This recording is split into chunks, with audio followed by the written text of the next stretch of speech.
हफ्ते में एक बार जल के पात्र में 2 बूंद गंगा का जल डालकर शिव को समर्पित कर दो।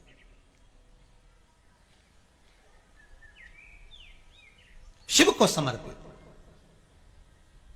एक बहुत अच्छा प्रसंग है, अगर आप लोगों के ध्यान में होगा, शिव महापुराण में आता है, लिंग पुराण में, शिव पुराण में, नर्मदा पुराण में, सब में उसका वर्णन है। स्कंद पुराण में भी वर्णन आता है। ध्यान दीजिएगा कि शंकर भगवान का शिवलिंग जहां जहां पर है और उस शिवलिंग के पास में कोई कुआं हो, कोई बावड़ी हो, कोई तालाब हो, कोई नदी हो, कोई सरोवर हो, कूप हो,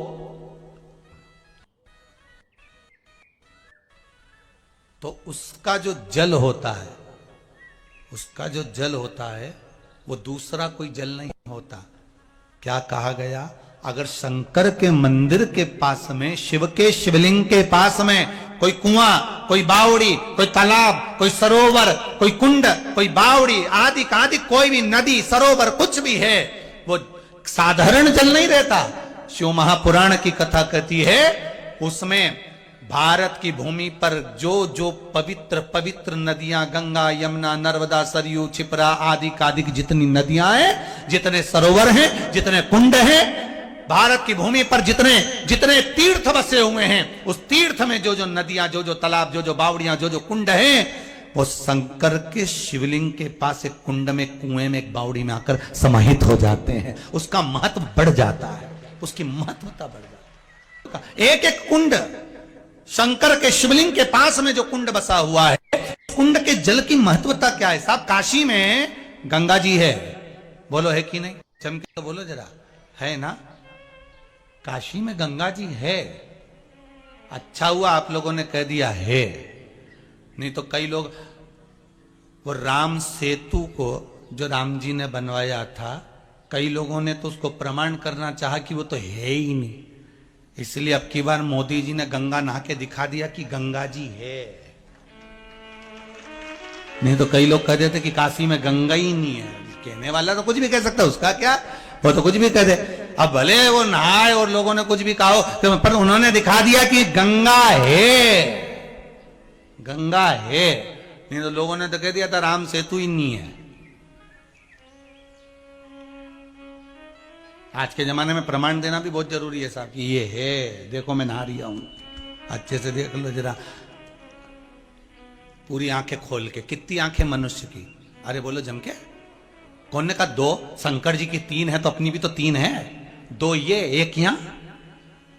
शंकर जी की भी एक नहीं दिखती, अपनी भी एक नहीं दिखती। कभी कभी खुलती है, जब दूसरे की बुराई देखना हो तब यही खुलती है। दूसरे की जब बुराई देखना हो तो यही आंख खुलती है। उसने ऐसा कर दिया, उसने वैसा कर दिया, उसने ये कर दिया, उसने वो कर दिया।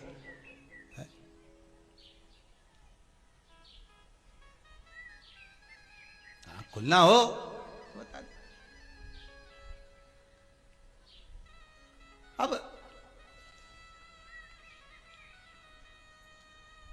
काशी में गंगा जी हैं, आप लोग विश्वनाथ दर्शन करेंगे। काशी में एक मंदिर और है बड़ा सुंदर, महामृत्युंजय महादेव का मंदिर। कौन से महादेव का? महामृत्युंजय महादेव का मंदिर। उस मंदिर के पास में एक छोटा सा शिव मंदिर के अंदर कुंड है, छोटा सा कुंड। वहां ब्राह्मण लोग सब बैठकर महामृत्युंजय मंत्र का जाप करते रहते। पूरे मंदिर में जहां देखोगे आप चारों तरफ, वहां ब्राह्मण लोग बैठे रहेंगे, महामृत्युंजय मंत्र का जाप करते रहेंगे।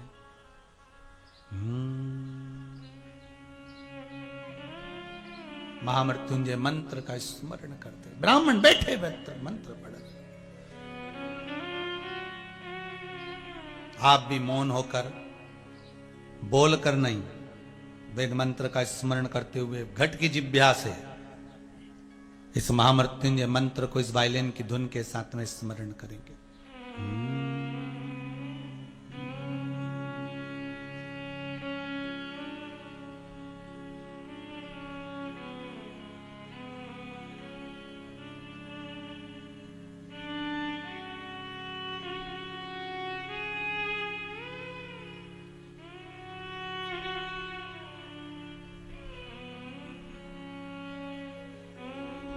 भगवान शिव का महामृत्युंजय मंत्र ब्राह्मण उस महामृत्युंजय मंदिर के अंदर जपते रहते हैं। और आपको पहले भी कथा में कहा, दिल्ली के एक बड़े हॉस्पिटल में रिसर्च करा जा रहा है कि जो व्यक्ति वेंटिलेटर पर पड़े हुए हैं उनके लिए महामृत्युंजय का अनुष्ठान कराया जा रहा है ब्राह्मणों के द्वारा। ब्राह्मणों के महामृत्युंजय अनुष्ठान से 10 मरीजों के परिवार वालों ने संकल्प दिया, और जब ब्राह्मण अपने मंत्र का स्मरण करे, उस मंत्र का जाप करा, तो मरीज पर कितना फर्क पड़ा ये वहां के डॉक्टर आज भी कहते हैं कि मरीज के लिए जब महामृत्युंजय का जाप किया गया तो मरीज धीरे धीरे वेंटिलेटर से उठना प्रारंभ कर दिया, उसको आराम लग गया। और जिनका अनुष्ठान नहीं हो पाया था वो धीरे धीरे और जाते रहे। अर्थात महामृत्युंजय मंत्र के अंतर्गत, शंकर के उस मंत्र के अंतर्गत मृत्यु को जीतने का कुछ मूल मंत्र छुपा हुआ है, कुछ ऐसी साधना छुपी हुई है, कुछ ऐसा रस छुपा हुआ है जिसका स्मरण करने से सुख की प्राप्ति हो जाए।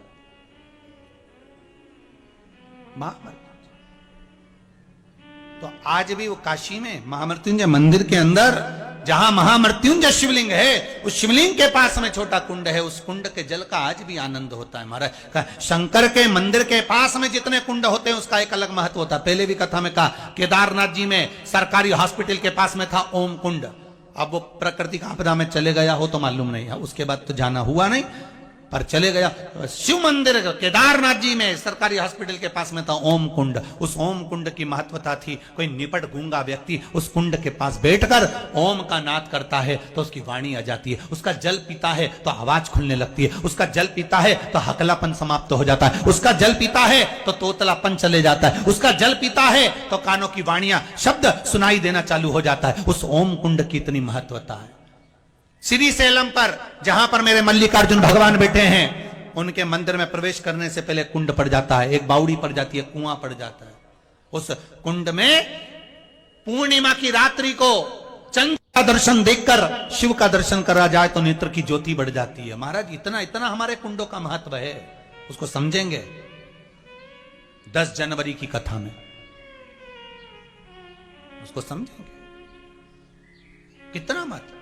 तो कहा, शिव महापुराण की कथा कहती है, एक बात और अच्छे से समझ लीजिए कि अगर गंगा का जल नहीं मिले, मान लो कहीं गंगा का जल आपके पास में प्राप्त ना हो, तो किसी शंकर जी के मंदिर के पास कोई कुआं, कोई बावड़ी, कोई स्थान कोई ऐसा हो जहां से उस जल को ले लिया जाए। उस जल को भी अगर भगवान को समर्पित कर रहे हो, उस जल का प्रयोग खुद के शरीर के लिए भी कर रहे हो, तो वो आपको गंगा के जल जैसा ही अमृत बन जाएगा और आपको फल प्रदान कर देगा, फल प्रदान कर। हम कई बार कहते हैं, हम इसमें जैसे एक पत्र में लिखा है किसी ने,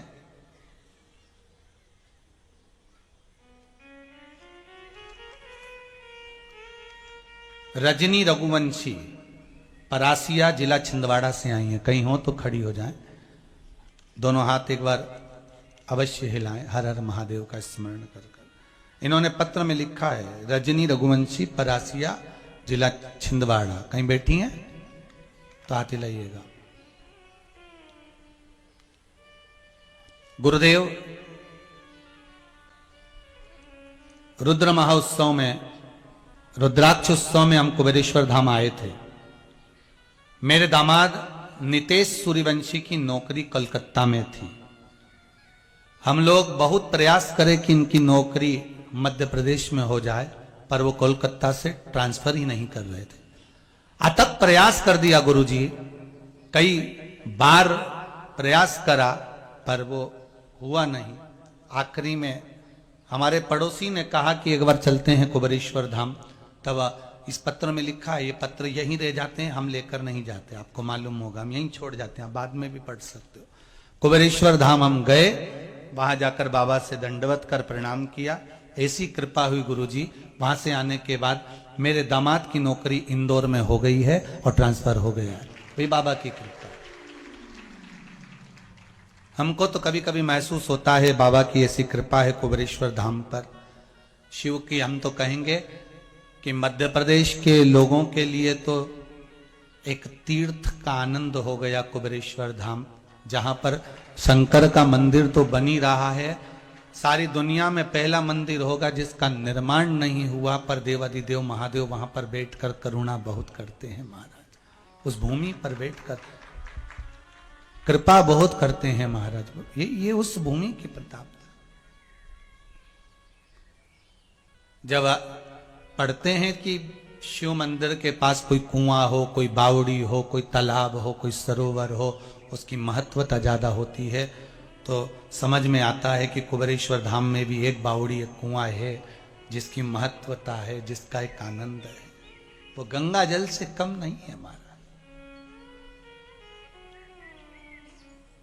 गंगा जल से कम नहीं। उसकी कृपा, शिव स्वतः विराजमान है, शंकर स्वतः बैठा है। महाराज गंगा वर मांग रही है, पहला वर दीजिए कि मेरा और आपका नाम जुड़े। हर हर गंगे, हर हर गंगे। एक हर पार्वती का स्वामी, एक हर गंगा का स्वामी। एक कष्ट, रोग, बीमारी, तकलीफ को हर रहा है, दूसरा हर भगवान शंकर को, इस जीव को मिला रहा है। दूसरा वर मांगा गंगा जी ने, प्रभु मेरे जल में जब तक किसी की अस्थियां, हड्डियां पड़ी रहे, तब तक वो बैकुंठ में पड़ा रहे, ये वर दे दीजिए, ये वर चाहिए। गंगा के जल में जब तक किसी की अस्थियां पड़ी रहती है, तब तक वो जीव आत्मा गंगा के प्रताप से, गंगा के बल पर वो जीवात्मा बैकुंठ में पड़ी रहती है। इसलिए हमारे यहाँ कहते हैं गंगा जी में अस्थियां विसर्जन करी जाए, अस्थियां लेकर जाओ, गंगा जी में विसर्जन करो। क्यों? क्योंकि उतने समय तक, जितने समय तक गंगा के जल में अस्थियां पड़ी हैं, जितने समय तक गंगा के जल में वो अस्थियां रखी हैं, उतने समय तक वो जीवात्मा बैकुंठ का निवास करती है। बैकुंठ में निवास, उसका बैकुंठ में निवास, उतने समय तक वो बैकुंठ का निवास कर रही होती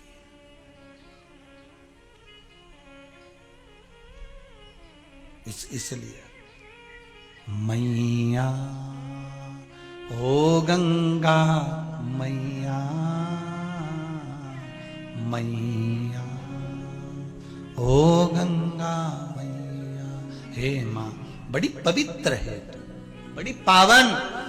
इसलिए शायद शंकर भगवान ने अपने मस्तक पर तुझे धारण करा, इसलिए अपने मस्तक पर धारण करा। भगवान शंकर के तेज पुंज को ले जाकर गंगा जी को दिया। गंगा जी के जल में शिव जी के उस तेज पुंज से 6 बालक ने जन्म लिया। 6 बालक ने जन्म लिया तो गंगा मैया थक गई इनका लालन पालन करने में, तो इन्होंने संतों की, ऋषियों की, धर्म पत्नियों को बुलाया। कृतिकाओं आप आओ। कृतिकाओं को बुलाकर कहा कि कृतिकाओं एक काम करो, इन 6 बालक को आप पालन करो, इनका पोषण करो। कृतिकाओं ने पालन पोषण करा तो कृतिकाएं भी उन बालकों को एक साथ दूध कैसे पिलाएं, एक साथ पानी कैसे पिलाएं, एक साथ सुलाएं कैसे। कृतिकाएं थक गईं तो कृतिकाओं ने विचार करा ऐसे काम नहीं चलेगा।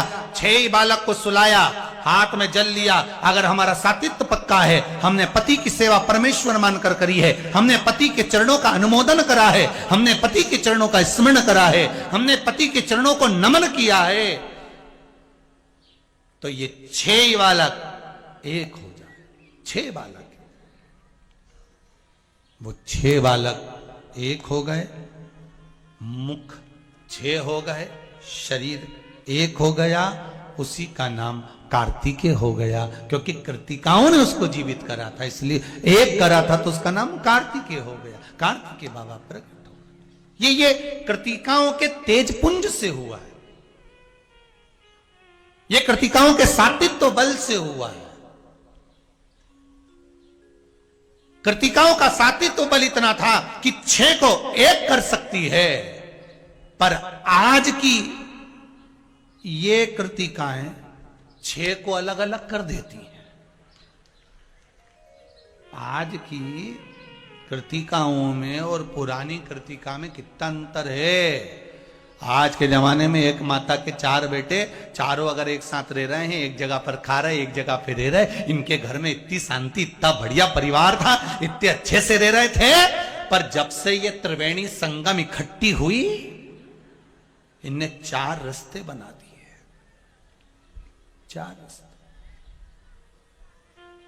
कृतिका चाहती, जैसे कृतिकाओं ने चाहा 6 को 1 कर दिया, ऐसा तपबल आपका होना चाहिए। मेरे भारत की भूमि की बहुएं, माताएं, बेटियां, इस भारत की भूमि की बेटियां, बहुएं, माताएं, इनका तपबल ऐसा होना चाहिए कि घर में क्लेश कितना भी हो, बहुएं कह दे ये क्लेश बाहर छोड़कर आया करो, इसको बाहर रखो, गुस्सा बाहर रखो, अशांति बाहर रखो, घर में प्रेम से रहो, जितना समय रहो प्रेम से रहो, जितना समय।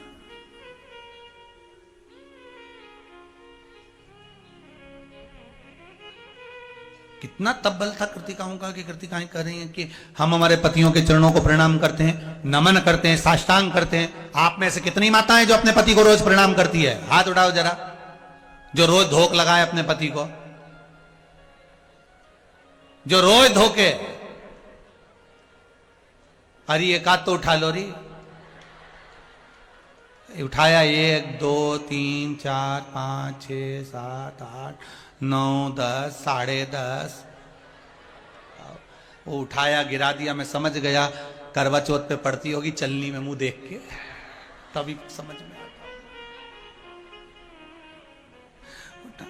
अच्छा जाने दो, अब आप में से वो माताएं हाथ उठा ले, तुम नहीं पढ़ती हो, कभी कभी वो पढ़ लेता हो, तो कभी कभी वो भी पढ़ लेता है, हाथ पैर तो जोड़ ही लेता है। जब जब घर में विवाद होता है तो बेचारा वो भेरू ही हाथ, तेरे हाथ जोड़ू, चुप हो जा, जग पांव पढ़ू तो चुप हो जा, थोड़ा मुख बंद कर ले, तेरे हाथ जोड़ू।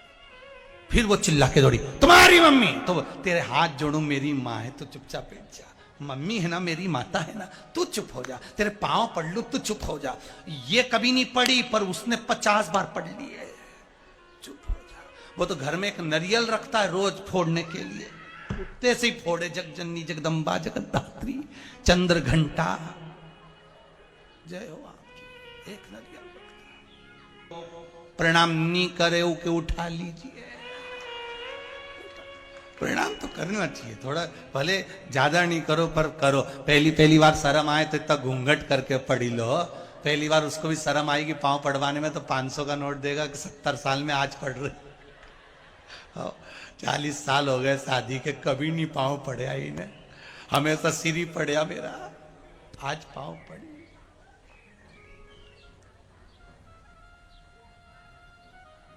एक बार हमने कथा में कह दिया था कि रोज अपने पति को धोको, धोको मतलब प्रणाम करो। किसी ने सुन लिया ठोको,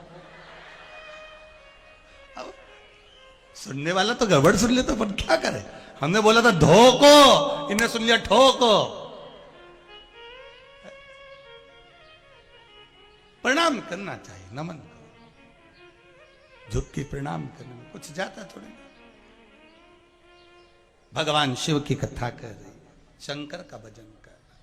महाराज कृतिकाओं का तेज बल था जो एक हो गए।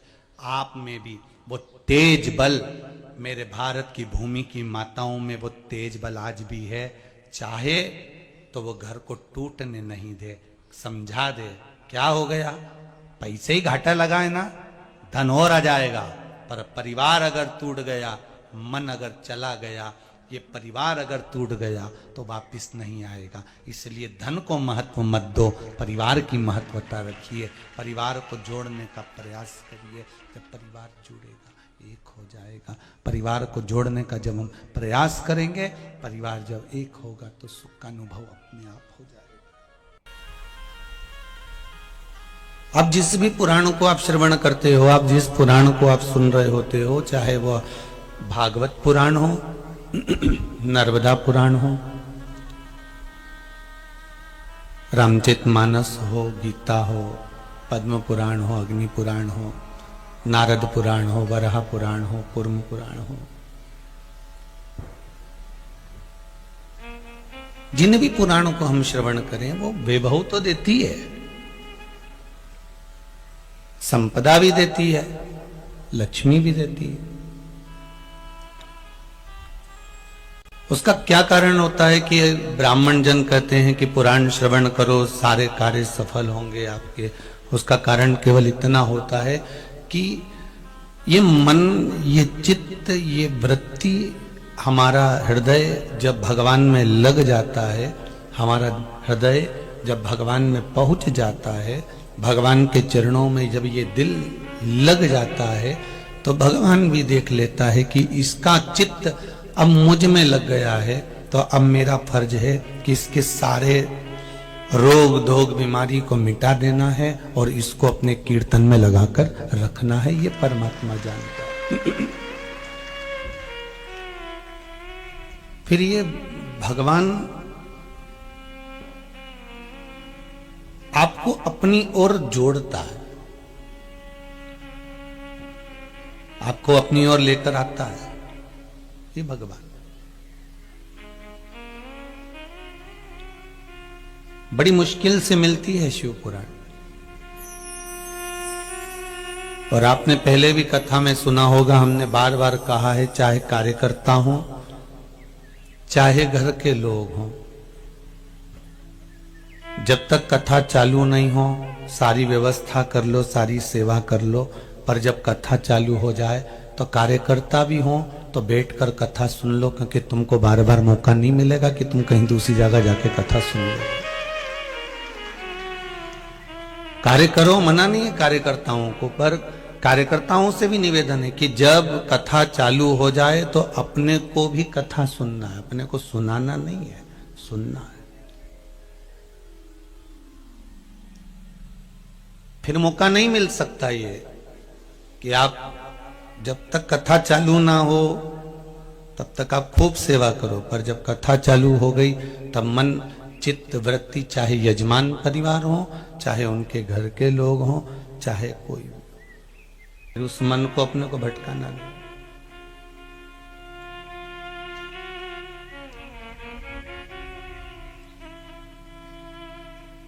इस चित्त को, इस मन को भगवान की ओर हमें लेकर जाना।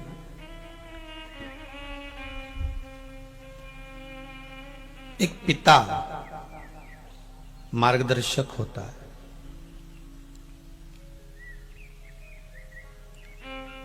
एक मां बच्चों की मार्गदर्शक होती है।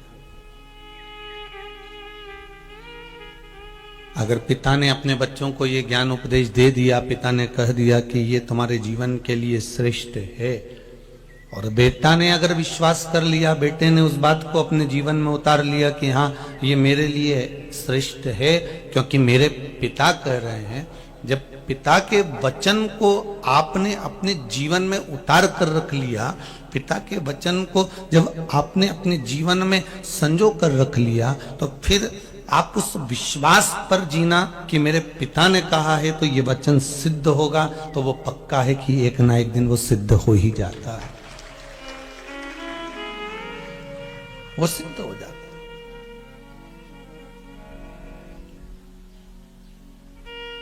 माता और पिता, ये जो दो गुरु हैं, ये बड़े विचित्र गुरु हैं। माता और पिता रूपी जो गुरु हैं, ये बड़े विचित्र हैं।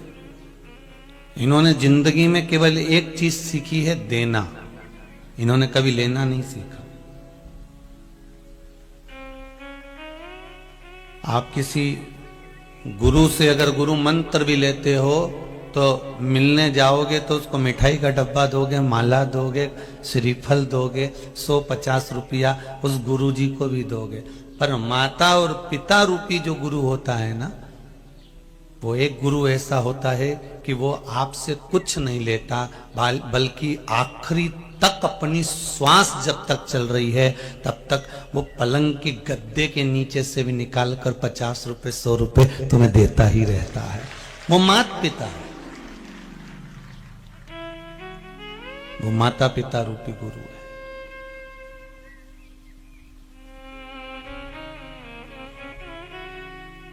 कितनी भी बूढ़ी हो गई मां,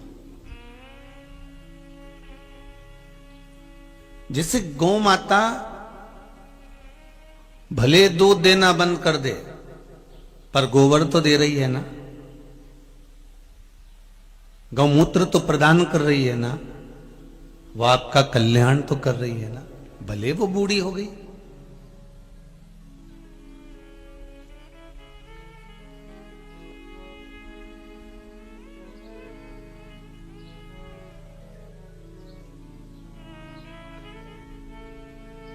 भले वो बूढ़ी हो गई हो, पर वो आपको कुछ तो दे रही है। माता पिता भले बूढ़े हो गए, माता पिता भले बुजुर्ग हो गए, वो भले आपके साथ दुकान पर नहीं बैठ सकते, जितना काम बहू कर सकती है हो सकता है उतनी बूढ़ी मां नहीं कर पाए, पर ये तो पक्का है ना कि वो आशीर्वाद हर पल देती रहती है कि मेरी बहू और मेरा बेटा आगे बढ़ता रहे। वो हर पल दे रही है, भले वो बुजुर्ग हो गए, भले वो बूढ़े हो गए।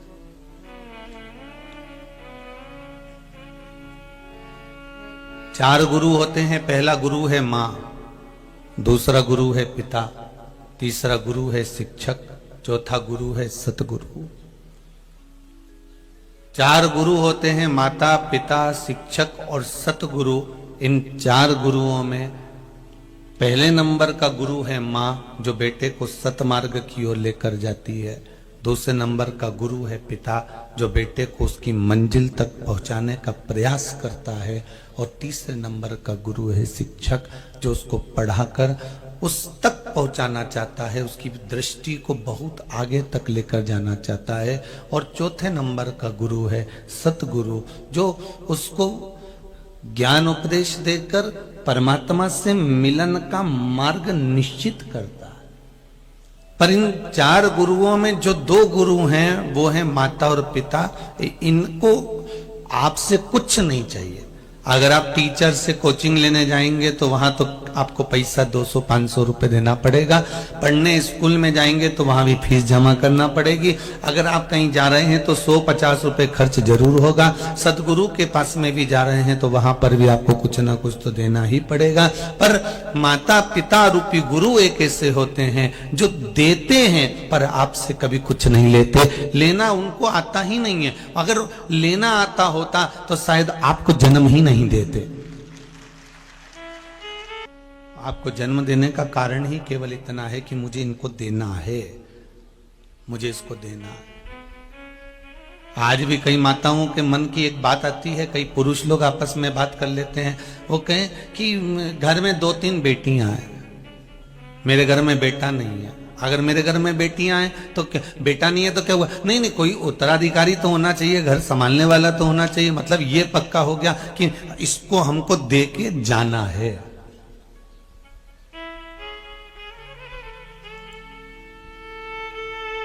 हमें इसको देना है कुछ।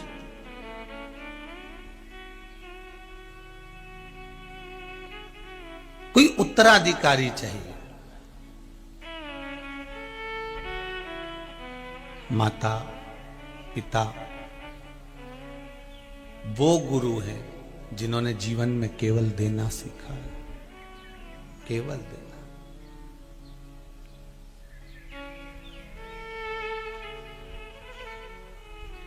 पर बच्चों का फर्ज है कि कभी जिंदगी में अगर मौका मिले माता पिता को अगर कुछ देने का अगर मौका मिले तो पीछे मत हटना। जब माता पिता को देना क्या है उसका भी एक अंदाजा लगा कर रखना। माता पिता कभी नहीं कहेंगे कि बेटा मुझे 100 रुपए दे कि 50 रुपए दे। अभी भी आप लोग छिंदवाड़ा से आए हो, कोई सालनी से आया है, कोई नागपुर से आया है, कोई बैतूल से आया है, कोई आमला से आया हुआ है। सब अपनी अपनी जगह से ना जाने कहां कहां से आप लोग आए हुए हो। तो आप में से कितने लोग हैं जिन्होंने अपने बच्चों से पैसे मांगे होंगे कि मुझे जाना है, जरा 100 रुपए दे? कोई ने नहीं मांगा होगा। मांगा किसी ने? जम के तो बोलो, नहीं मांगा ना। पर आपके बच्चे या आपकी बहू मायके जाती है, आपकी बहू अगर मायके जा रही होती है तो उसको 100 रुपए 50 रुपए हाथ में कौन पकड़ाता है? अरे बोलो तो सर तुम ही देते हो ना कि ये बेटा 100 रुपए रख ले, ये बच्चों को 50 रुपए रख ले, ये बेटी जा रही है तो बेटी को दे दिया, बहू जा रही है तो बहू को दे दिया।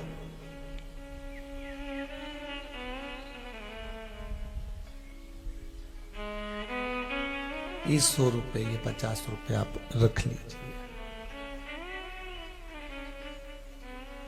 अब जैसा फर्ज आपका है कि आप बहू जा रही होती है या बेटा जा रहा होता है, बाहर कहीं जा रहे होते हैं तो 150 रुपए आप देते हो, तो इतनी बुद्धि इतना विवेक तो बच्चों में भी होना चाहिए कि हमारी मम्मी कथा सुनने जा रही है, इतनी दूर जाएगी, ले मम्मी ये आई, ले 100 रुपए ले और जा तू तो कथा सुनने के लिए नवे गांव जा। वो भी तो 100 रुपए दे सकता था, वो भी तो 50 रुपए दे सकता था, वो भी तो कुछ प्रदान कर सकता था, पर नहीं।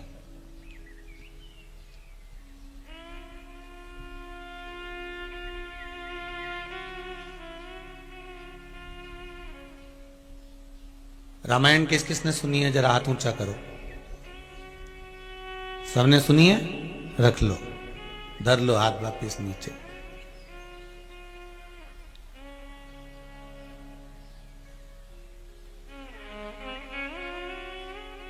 पूरी रामायण में एक जगह ऐसी है, पूरी रामचरितमानस में दशरथ जी ने राम जी को वन भेजा, कैकेयी माता ने राम जी को वन भेजा, राम जी वन चले गए। जनक जी ने अपनी बेटी को समझाया, बेटी समझ गई।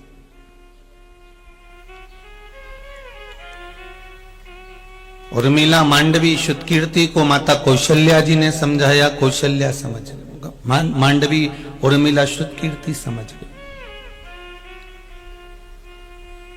श्री हनुमान जी महाराज को स्वयं माता अंजना समझाती हैं, कैसरी बाबा समझाते हैं, श्री हनुमान जी महाराज समझ जाते हैं।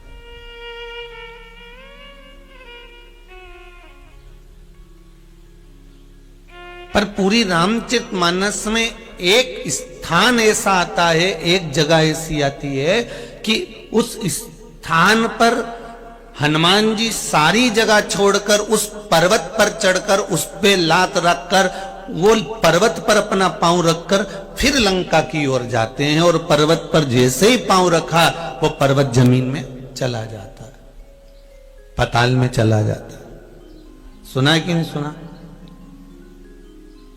जिस पर्वत पर हनुमान जी ने अपना चरण रखा, जिस पर्वत पर हनुमान जी ने अपना पांव रखा, जिस शिला पर हनुमान जी ने अपना पांव रखा, वो पर्वत पांव रखते से ही पाताल में चला गया और हनुमान जी उड़कर सीधे पहुंच गए लंका की ओर। और बीच में हनुमान जी के लिए सुरसा भी आई, विश्राम के लिए व्यवस्था भी करी गई, सब कुछ करा गया। पर हनुमान जी सबकी परीक्षा में पास होते होते होते होते लंका पहुंच गए।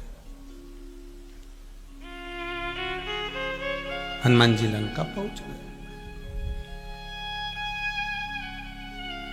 पर कभी आपने विचार करा कि जीवन में कभी अपनी दृष्टि से देखा आपने? ये त्रिनेत्र शिव महापुराण की कथा चल रही है, इसमें 3 नेत्रों का व्याख्यान वर्णन है। 3 नेत्रों से आप ध्यान रखिएगा। रामचरितमानस तो अपन ने पढ़ी, ध्यान भी करा, स्मरण भी करा, सब कुछ पढ़ा। राम जी का चरित्र भी पढ़ा, माता कौशल्या का चरित्र भी पढ़ा, श्री दशरथ बाबा का चरित्र भी पढ़ा, लंकाधिपति रावण का चरित्र भी पढ़ा, सब कुछ हमने ज्ञात किया। पर कभी हमारे मन में यह प्रश्न खड़ा हुआ कि श्री हनुमान जी महाराज सारी जगह को छोड़कर उस पर्वत पर चढ़े, एक पत्थर के ऊपर चढ़े, उस पत्थर पर चढ़कर हनुमान जी महाराज जो ऊपर की ओर उड़े और पत्थर पाताल में चला गया, वो पत्थर था कौन जो पाताल के अंदर घुस गया, पाताल के अंदर चले गए?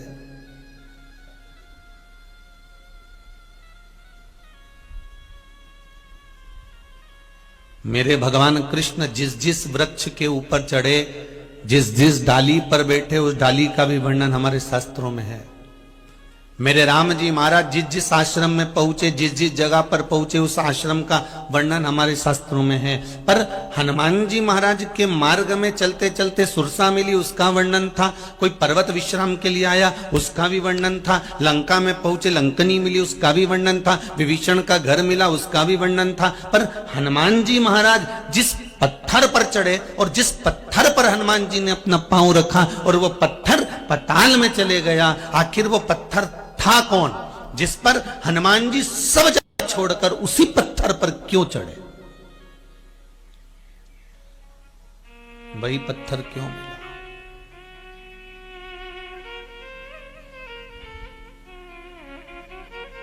पत्थर वही प्राप्त क्यों हुआ?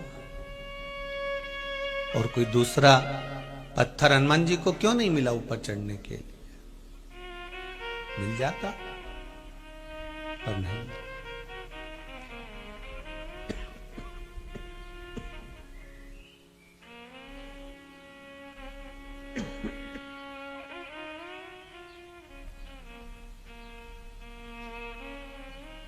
और श्री हनुमान जी महाराज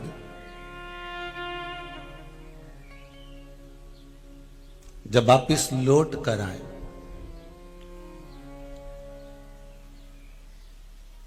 तब मेरे राघव जी ने हनुमान जी से कहा, जानकी जी मिली? जी प्रभु। कुछ निशानी लाए हो? जी प्रभु। चूड़ामणि दे दी।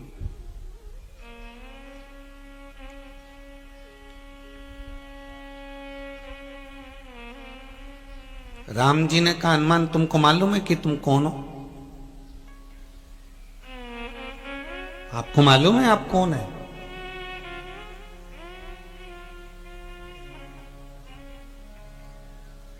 आपसे कोई पूछे कि आपका पता क्या है, आपका एड्रेस क्या है,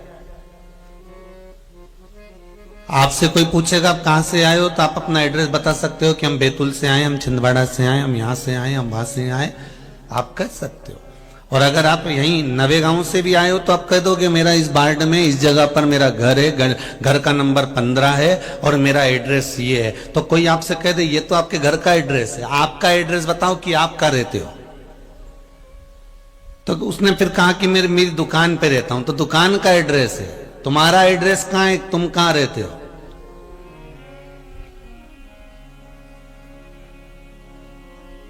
जिस घर में तुम रह रहे हो वो घर का एड्रेस है, जिस दुकान पर तुम बैठे हो वो दुकान का एड्रेस है। तुम्हारा खुद का एड्रेस कहां है? तुम्हारे खुद का पता कहां है? तुम तो खुद लापता हो। जिसका पता नहीं वो लापता। कोई तुमसे पूछे कि तुम्हारा पता कहां है, तो फिर तुम कह सकते हो मेरा पता केवल एक ही जगह पर है, वो है भगवान के चरणारविंद, शंकर के चरणों के अंदर मेरा पता है, उसके सिवा मैं कहीं नहीं रहता।